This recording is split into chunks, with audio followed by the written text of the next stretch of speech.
munaasabadan oo ahayd mid lagu dhagax dhigayay xarunta ay dhisanayso demiska Soomaaliland ayaa maanta lagu qabtay magaalada Laascaanood ee xarunta gobolka Sool.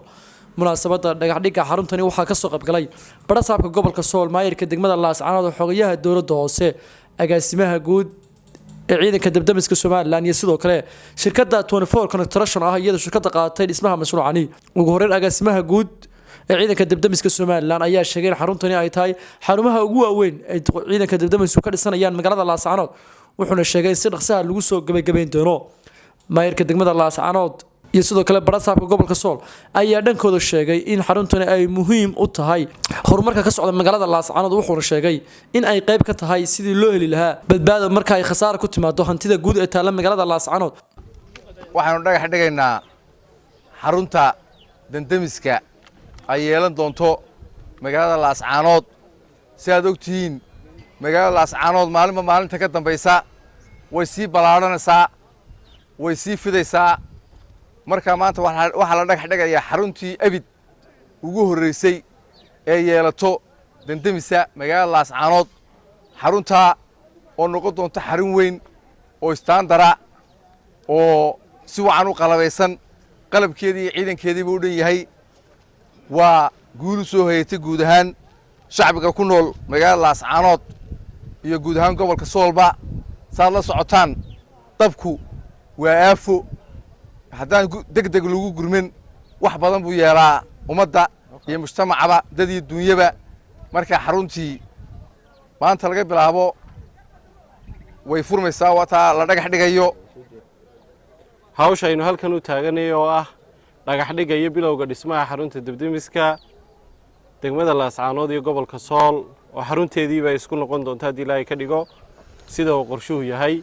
dhagax dhigan waxa isaguna barbar socda bilowgii dhismaha oo dhammaanba kharashka ku baxaya 100% dowladda Jamhuuriyadda Soomaaliland ee uu hormoodka u yahay mudane madaxweyne Muuse Biixi Cabdi ay kharashkiisa bixisay, isla markaana qandaraaskiisa hore loo qaatay oo shirkaddii qandaraaska qaadatay oo kharashkiina gacanta ku haysatay goobtan inala joogto. aad iyo aad baan ugu faraxsanahay run ahaantii ciidan demis ahaan inaanu xaruntii u horeysay ee Laascaanood laga hirgeliyay abid aanu maanta iyadana dhagax qandaraaskan demiska.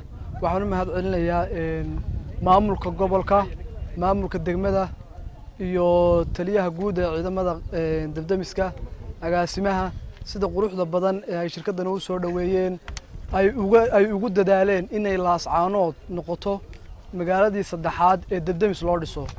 runtii wax aad lagu farxo. annagu ka shirkadana waxaan ballan qaadanaa waqti muddo yar oo aad u kooban inaanu ku dhamaystiro dhismo aad u qurux badan oo dhismaha labaad ee ugu quruxda badan Soomaaliland inaanu halkaa ka soo saaro ayaanu ku ballan qaadanaa, oo uu noqon doono wax dadka iyo gobolkuba u manfaacay. maanta maalin weyn waxaan u maleynayaa waa mashruucii shanaad aynu sanadkan intuu dhamaaday 2020 aynu isugu nimaadno gobolka Sool.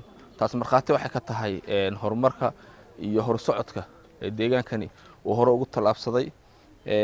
ilaahay baa mahad iska leh. maanta halkaas aynu joognaa. waxaan u maleynayaa shalay waxay ahayd sida taliyuhu sheegay ilaa 200 qof oo shaqaale ah ayaa sanadkan la qaatay. 152 qof oo shaqo qarana, kontumeeyo bileysa 25 kan imika aan ku jirno maxaa la yiraahdaa ciidanka demiska. tigadii qalalnayd baa laga dhex dhigay. mashruuca GBLG-ga ayaa la dahfuray oo trainingkiisa imika laga soo baxay. maantana xaruntii demiska baynu u joognaa maxaa la yiraahdaa dhagax dhigeedii. waa waxaan hore loo haysan runtii. maanta gobolka Sool wuxuu ka mid yahay meelaha ugu horeeya deegaan